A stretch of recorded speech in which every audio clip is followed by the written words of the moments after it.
Kentucky basketball has 4 games left in the regular season, and they're going to win every single one of them. I'll tell you why on today's episode of Locked On Kentucky.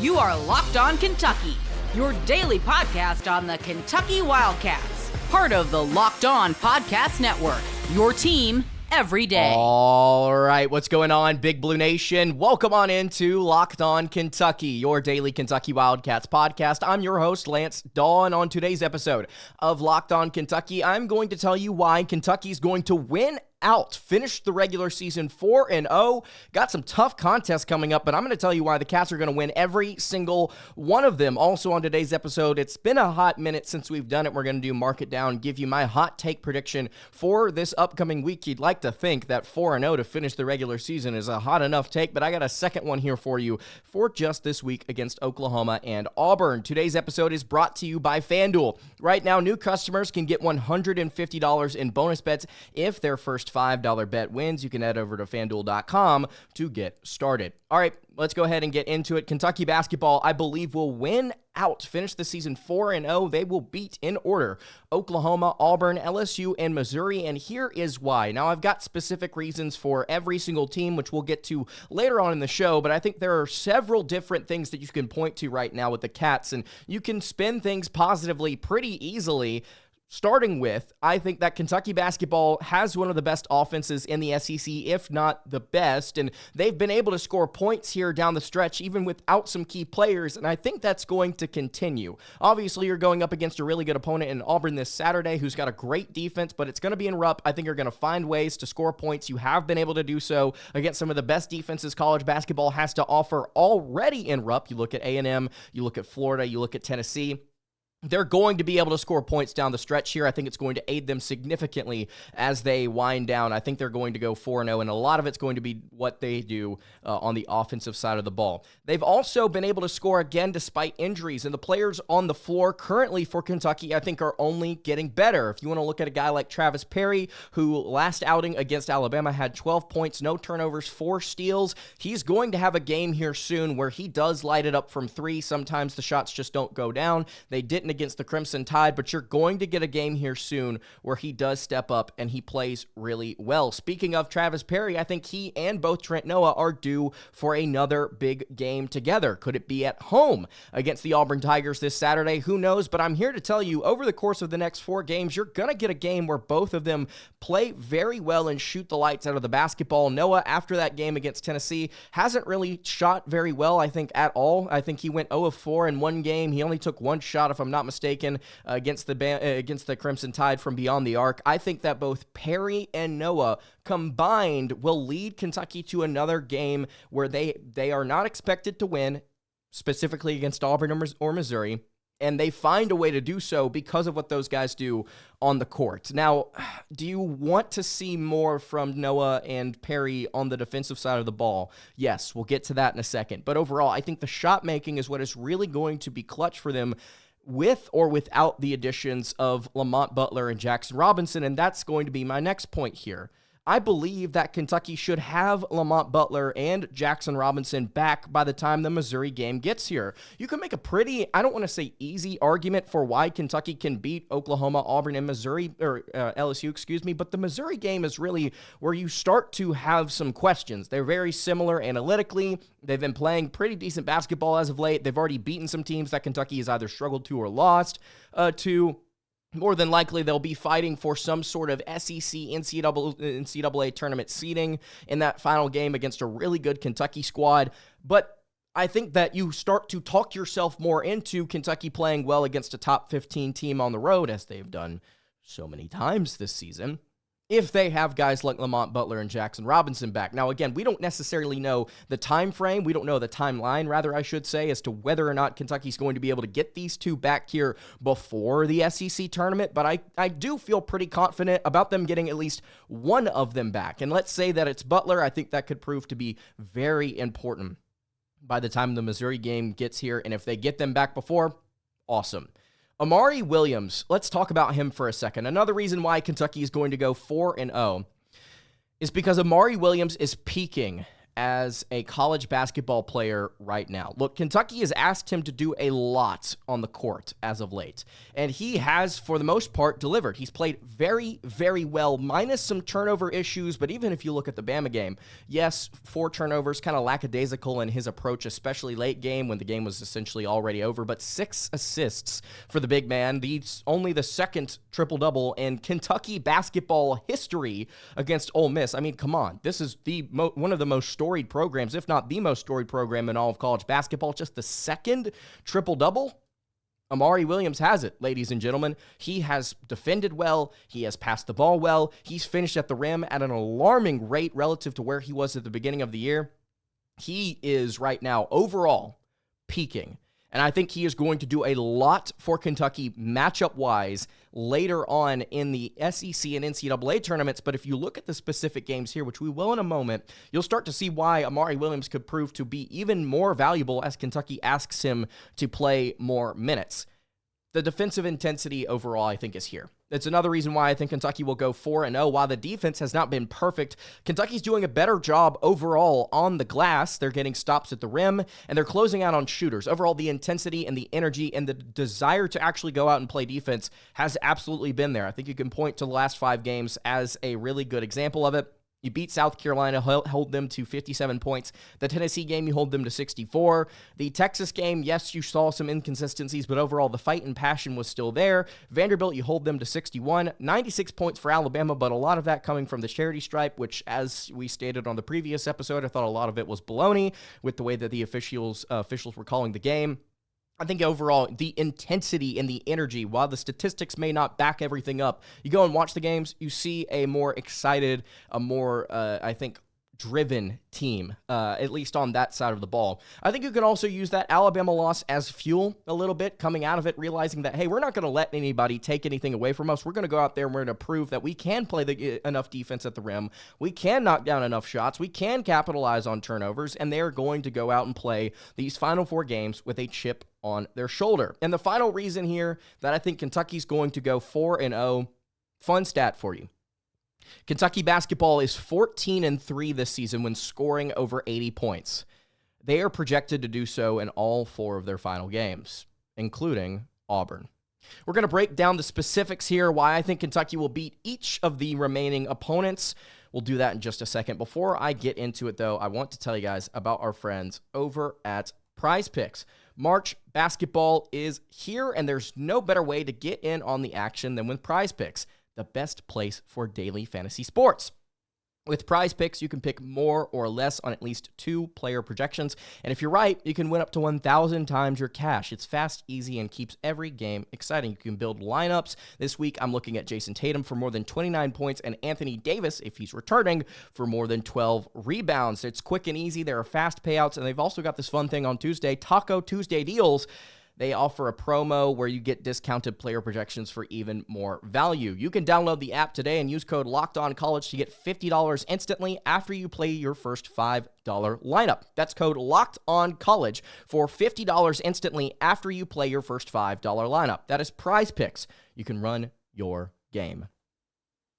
Going to pause here before we continue along on the Monday edition of Locked On Kentucky to tell you guys, first of all, thank you so much for watching the show. If you've subscribed to the show already, thank you so much for doing so. And if you have not subscribed, you like what you see, would love to have you here as we wind down a very interesting first year for Mark Pope and company. Pause for water before we get to the 4 teams I think Kentucky is going to beat with my Locked On mug.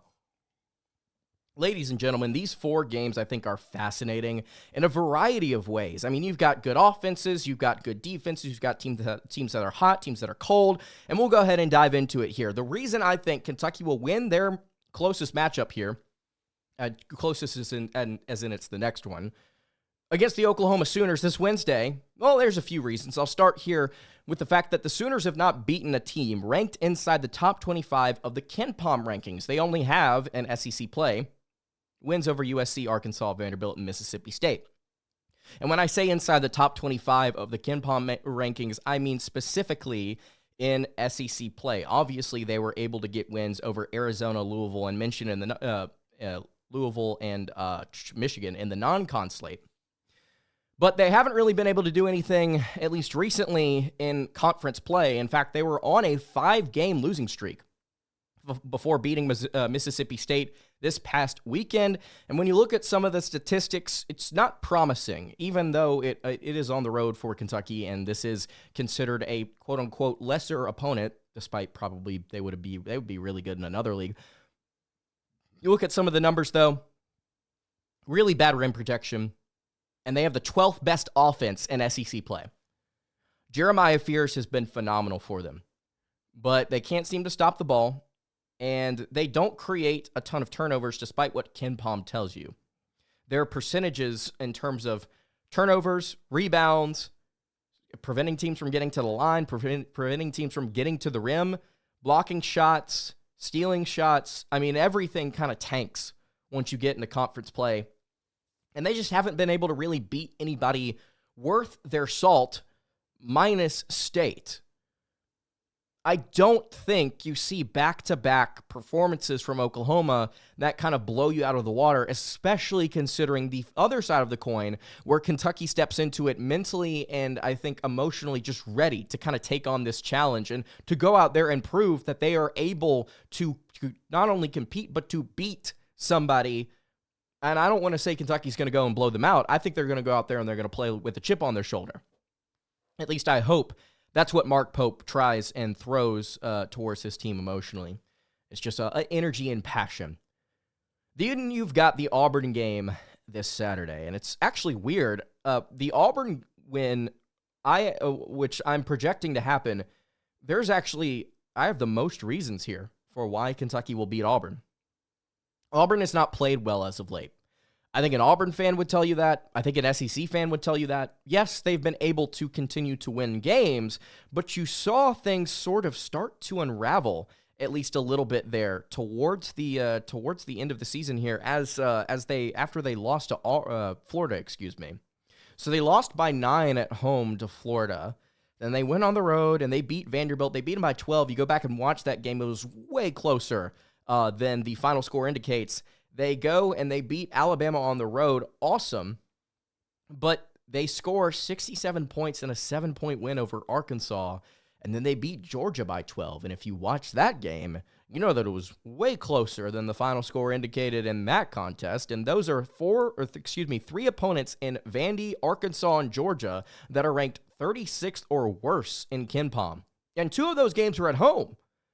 I think Kentucky has an opportunity here to really make a statement and to get themselves a huge, not just quad 1 win, but a win over the best team in America.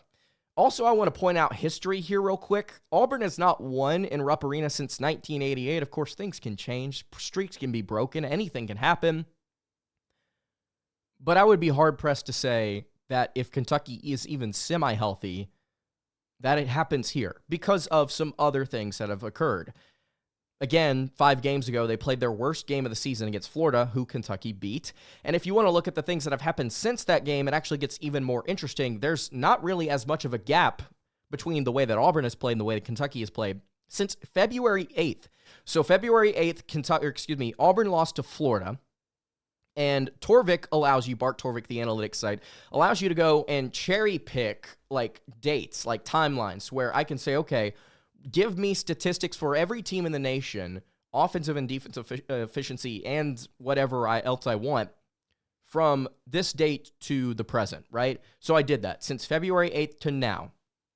Auburn, according to Torvik, has the nation's 14th best offense and the nation's 22nd best defense. Overall, in college basketball, they're the 7th best team from February 8th to now. You may say, well, that's still really good. Keep in mind, they would be going on the road to play in Rupp Arena against Kentucky, who in that same time span has the nation's 28th best offense, down several key players, and the nation's 11th best defense, ranked number 9th nationally on Torvik, again in that same stretch from February 8th to now. So it's a 2-spot difference with Kentucky playing better defense and capable offense. They will probably have one player back. I would love to see Lamont Butler back for that Auburn game. Possible return of both? Who knows? I think things are shifting in Kentucky's favor here. Broome versus Williams also, I think, should be very, very interesting. I think you can say what you want about both players. Broome is phenomenal. Williams has played so well recently, as I just said. The matchup should be very, very interesting. If Williams is able to win that matchup, you start to wonder, where else can Auburn overcome a deficiency like that with the rest of Kentucky's roster at home shooting at least decently, which would be kind of like not best case scenario, but a positive case scenario. Auburn has also not seen an offense like Kentucky's before. Gentlemen, they're going to have to watch Amari Williams dictate at the top of the key, several players cutting, running around, creating havoc in the half court. It's going to take a lot of discipline, and it's going to take a lot of, it's going to take a lot of consistent energy. Auburn's going to have to play for 40 minutes really tough defense against Kentucky, who's going to want to win the game pretty badly. And then the final reason here, what Kentucky does at home in front of a massive crowd at noon. Need I say more? I mean, we've seen great games already. We've seen it against Florida. You've seen it last year. You've seen it in years prior. Actually, if you'll recall last year when Kentucky played Alabama and blew them out of the water, scored like 117 points. Shout out Justin Edwards. Wow. Vanderbilt has done a number on me. But we saw them kind of take off. Actually, on February 24th, the day this is being recorded, I don't know. I think that there are some interesting timelines kind of weaving between each other from this time last year and right now. I think Kentucky can beat Auburn.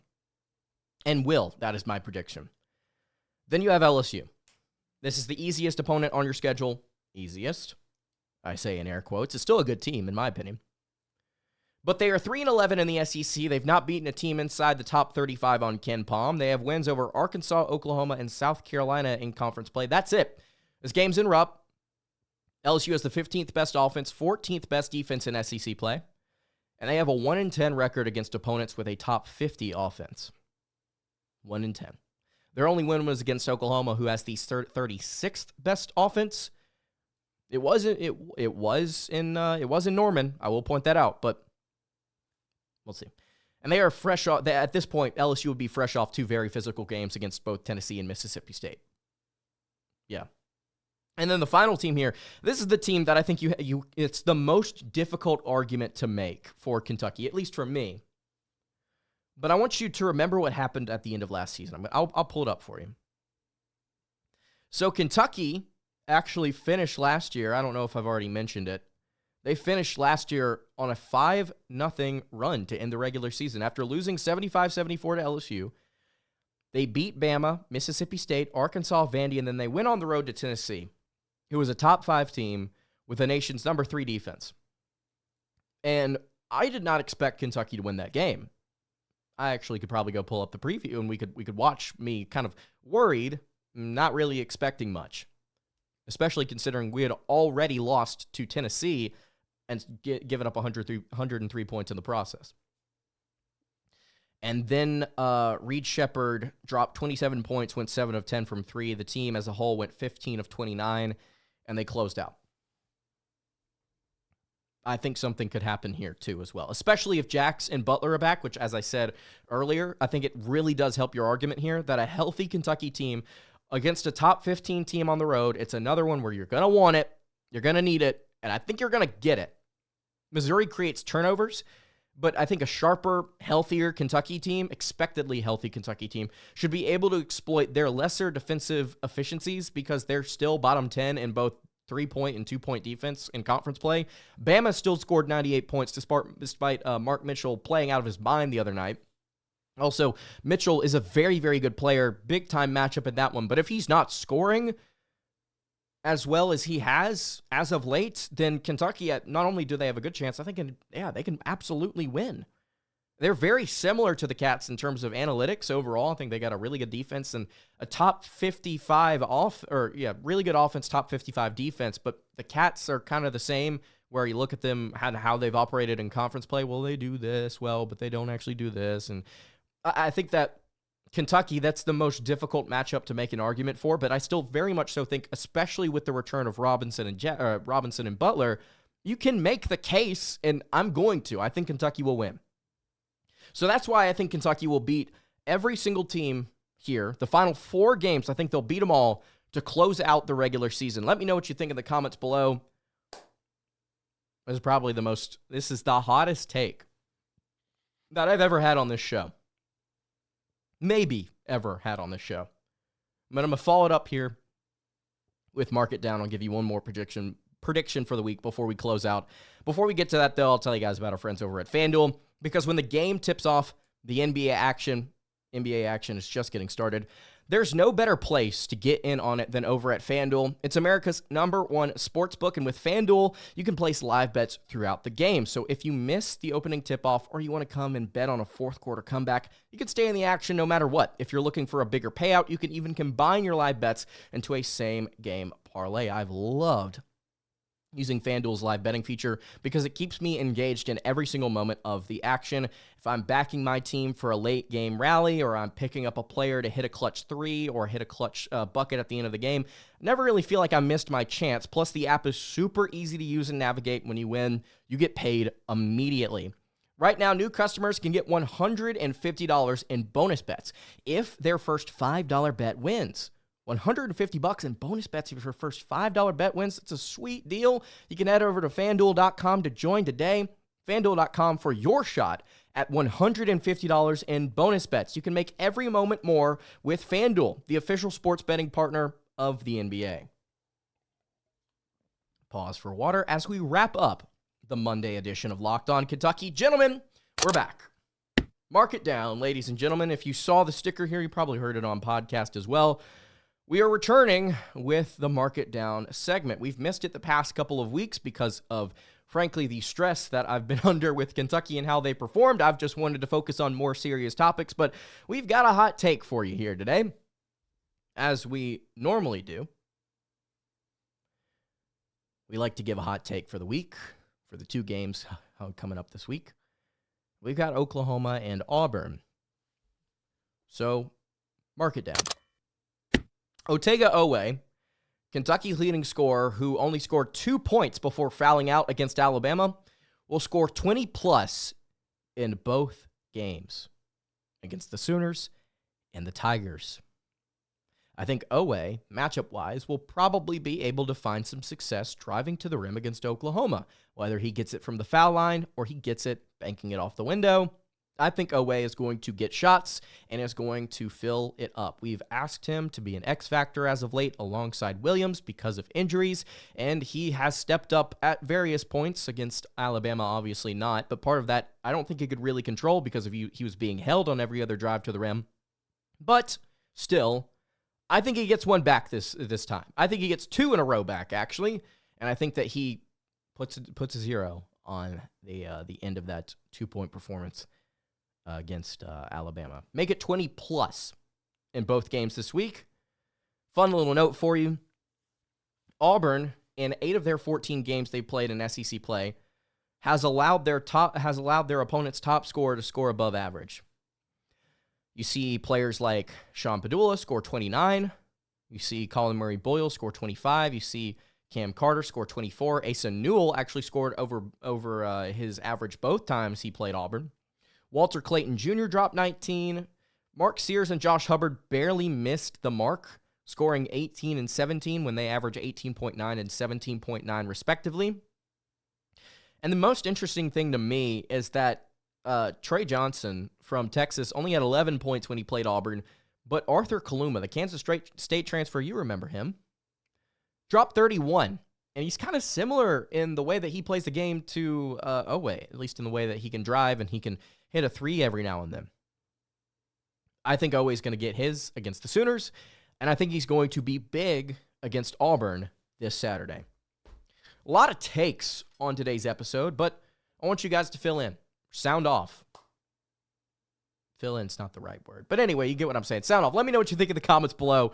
Do you think Kentucky's going to go 4-0? Do you think Dawe will score 20-plus over the next 2 games? You can leave it all in the YouTube comments below. @LockedOnUK is where you can find me on Twitter. That's going to do it for today's episode of Locked On Kentucky. You can follow the show on Twitter at Locked On UK. You can follow me on Twitter at LanceDawe_, and follow the show over on Instagram. That is at Kentucky Podcast. Any questions, comments, concerns, you can leave those in the YouTube comments below. You can hit me on the socials. I will see you all tomorrow for another episode of Locked On Kentucky. Have a great rest of your day, and God bless. Let's get it.